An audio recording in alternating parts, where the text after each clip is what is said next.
3 நாட்களுக்கு பிறகு தங்கம் விலை சவரனுக்கு 1040 ரூபாய் குறைந்தது. சென்னையில் ஒரு சவரன் 1,12,800 ரூபாய்க்கு விற்பனை.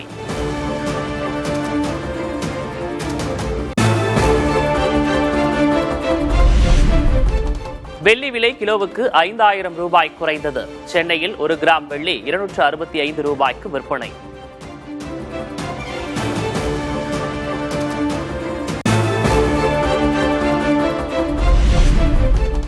மதுரை மீனாட்சி அம்மன் கோயிலில் கோலாகலமாக நடைபெற்ற திருக்கல்யாண வைபவம். மீனாட்சி சுந்தரேஸ்வரர் கல்யாணத்தை கண்டுகளித்த ஆயிரக்கணக்கான பக்தர்கள்.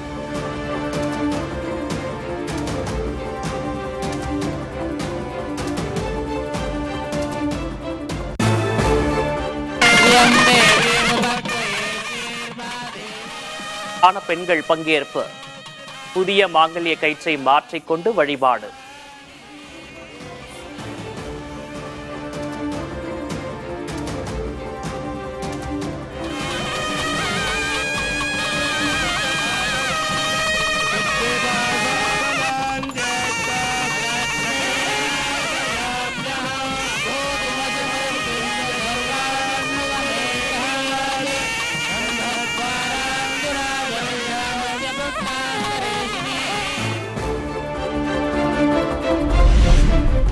மீனாட்சி திருக்கல்யாணத்தை தொடர்ந்து 1 லட்சம் பக்தர்களுக்கு கல்யாண விருந்து. தக்காளி சாதம், சாம்பார் சாதம், வெஜிடபிள் பிரியாணி என 6 வகையான சாதங்களுடன் அறுசுவை விருந்தளிப்பு.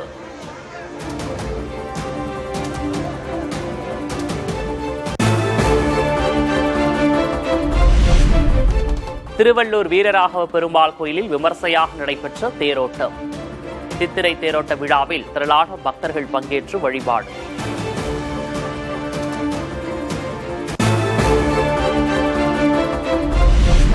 தமிழ்நாட்டில் உள்ள அரசு பள்ளிகளில் 1 லட்சத்தை கடந்தது மாணவர் சேர்க்கை. அதிகபட்சமாக 1ஆம் வகுப்பில் 97,700 மாணவர்கள் சேர்ந்துள்ளதாக பள்ளிக்கல்வித்துறை தகவல்.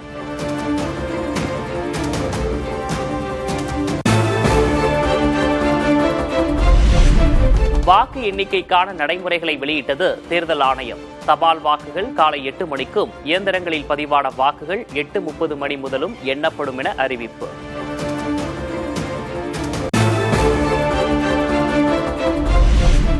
கொடைக்கானல் ஏரி சுற்றுச்சாலையில் நடைபயிற்சி மற்றும் மிதிவண்டி பயணம் மேற்கொண்ட முதல்வர் மு.க. ஸ்டாலின். சுற்றுலா பயணிகள், உள்ளூர் மக்கள் முதல்வருடன் புகைப்படம் எடுத்து மகிழ்ச்சி.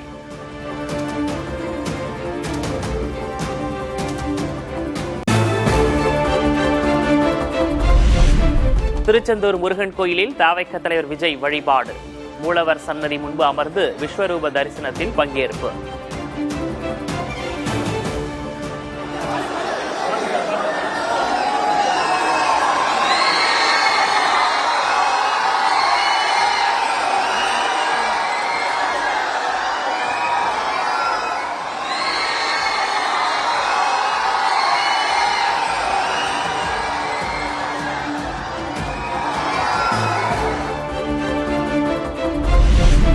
திருச்செந்தூர் முருகன் கோயிலில் சத்ரு சம்ஹார மூர்த்தியை தரிசனம் செய்த விஜய்.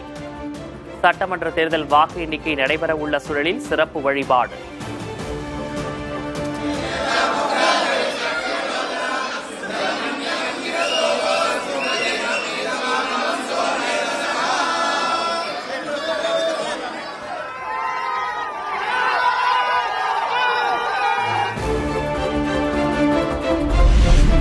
தவிக தலைவர் விஜய்க்கு தமிழ்நாடு குழந்தை உரிமைகள் கண்காணிப்பகம் கண்டனம்.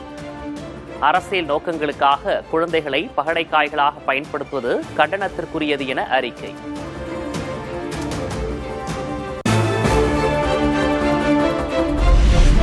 தருமபுரி மாவட்டம் பெண்ணாகரம் அருகே மதுக்கடையை அடித்து நொறுக்கிய பெண்கள். சட்டவிரோதமாக மதுவிற்ற நபர் ஓட ஓட விரட்டி அடிப்பு.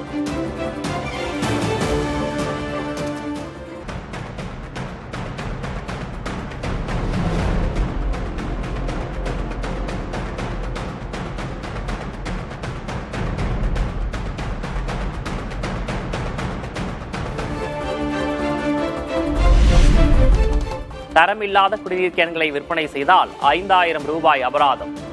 ஒரு கேனை 30 முறைக்கு மேல் பயன்படுத்தினால் நடவடிக்கை எடுக்கப்படும் என உணவு பாதுகாப்புத்துறை எச்சரிக்கை.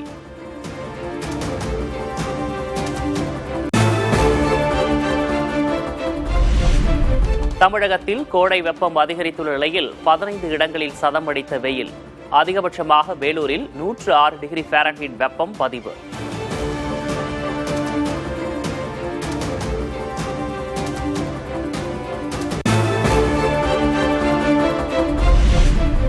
உள் தமிழக மாவட்டங்களில் அதிகபட்ச வெப்பநிலை 2 முதல் 3 டிகிரி செல்சியஸ் வரை அதிகமாக பதிவாகும். கடலோர மாவட்டங்களில் அசௌகரியம் ஏற்படலாம் என தகவல்.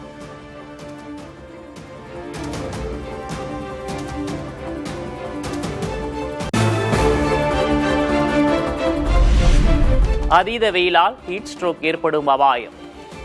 முன்னெச்சரிக்கையாக மருத்துவமனைகளில் சிறப்பு வார்டு அமைக்கும் பணிகள் தீவிரம்.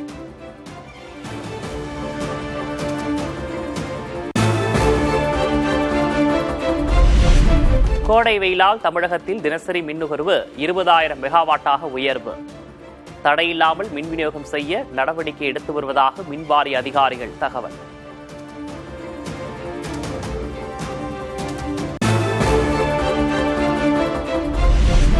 வட மாநிலங்களை சுட்டெரிக்கும் வெயிலால் மக்கள் கடும் அவதி. ராஜஸ்தான் மாநிலம் ஜெய்சல்மாரில் 115.52 டிகிரி ஃபாரன்ஹீட் வெப்பம் பதிவு.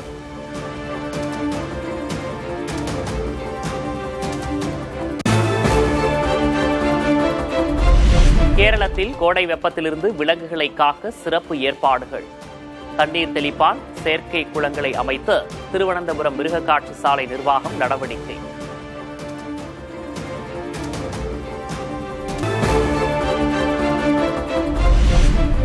சென்னை நெல்லை இடையே இயக்கப்படும் சிறப்பு ரயில்களின் சேவை நீட்டிப்பு. கோடை விடுமுறையொட்டி தெற்கு ரயில்வே ஏற்பாடு.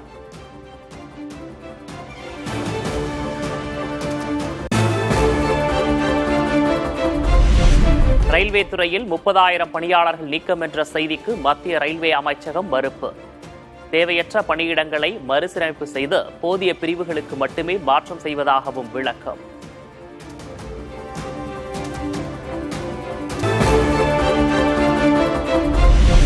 தமிழ் திரைப்பட தயாரிப்பாளர்கள் சங்கம் மே 2 வேலைநிறுத்தம் அறிவித்ததற்கு நடிகர் சங்கம் அதிருப்தி.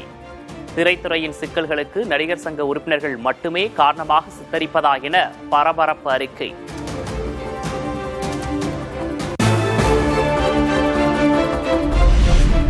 விழுப்புரத்தில் மிஸ் கூவாகம் அழகி போட்டி கோலாகலம். பார்வையாளர்களை கவர்ந்த திருநங்கைகளின் ராம்ப் வாக்.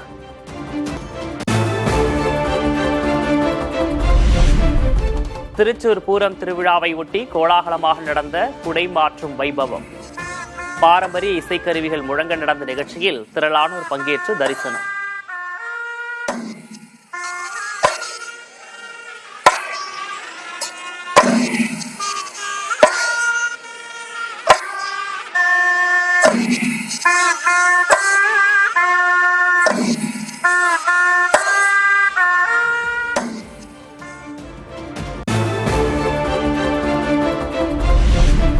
மேற்கு வங்க மாநிலத்தில் 2ஆம் கட்ட தேர்தலுக்கான பரப்புரை நிறைவு. 142 தொகுதிகளில் நாளை வாக்குப்பதிவு.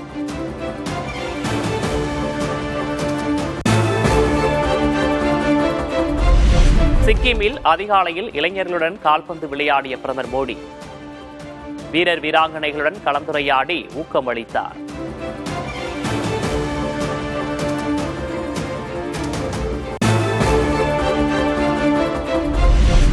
இந்தியா நியூசிலாந்து இடையே கையெழுத்தானது தடையற்ற வர்த்தக ஒப்பந்தம். 5 ஆண்டுகளில் இருதரப்பு வர்த்தகத்தை $500 கோடி இலக்கு.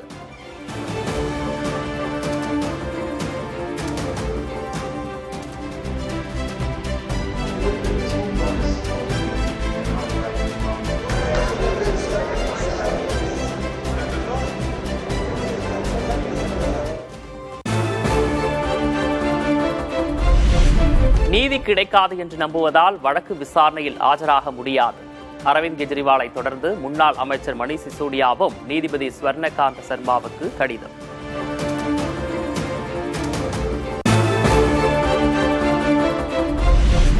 லஷ்கர்-இ-தொய்பா இயக்கத்தின் முக்கிய நிர்வாகியும் பயங்கரவாதி ஹபீஸ் சயீதின் நெருங்கிய கூட்டாளியுமான ஷேக் யூசுப் அஃப்ரிடி சுட்டுக் கொலை. அடையாளம் தெரியாதவர்களால் கொல்லப்பட்டதாக பாகிஸ்தான் காவல்துறை தகவல்.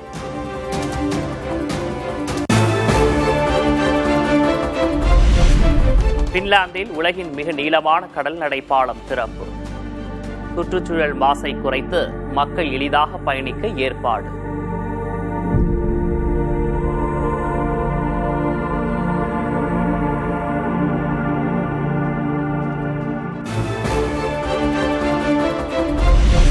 இந்தோனேஷிய தலைநகர் ஜகார்த்தா அருகே ரயில்கள் மோதியதில் 14 பேர் உயிரிழப்பு.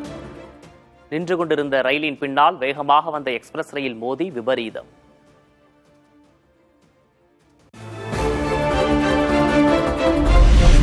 ரஷ்ய அதிபர் விளாடிமிர் புட்டினுடன் ஈரான் வெளியுறவுத்துறை அமைச்சர் அப்பாஸ் அராக்ஷி சந்திப்பு. மேற்காசியாவில் போரை நிறுத்தி அமைதியை ஏற்படுத்த ரஷ்யா தயாராக உள்ளதாக புட்டின் பேச்சு.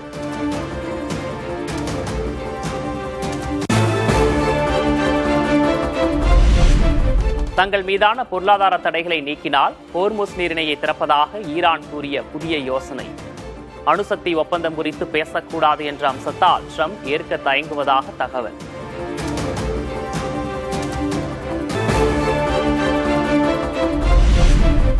சர்வதேச விவகாரங்களில் ரஷ்யாவின் கொள்கைகளுக்கு வடகொரியா எப்போதும் ஆதரவளிக்கும். ரஷ்ய பாதுகாப்பு அமைச்சருடனான சந்திப்பில் கிம் ஜோங் உன் உறுதி.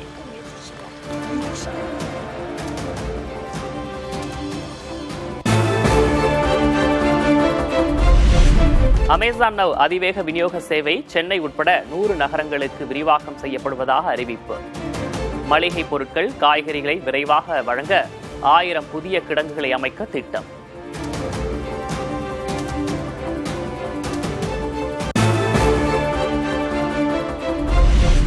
இலங்கை மட்டக்களப்பு பகுதியில் நடைபெற்ற பட்டம் விடும் திருவிழா. விதவிதமான பட்டங்களை பறக்கவிட்டு உற்சாகம்.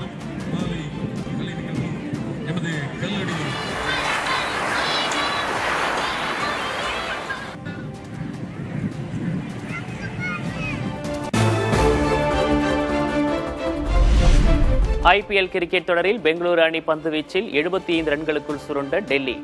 9 விக்கெட் வித்தியாசத்தில் எளிய இலக்கை எட்டி பெங்களூரு அணி அசத்தல் வெற்றி.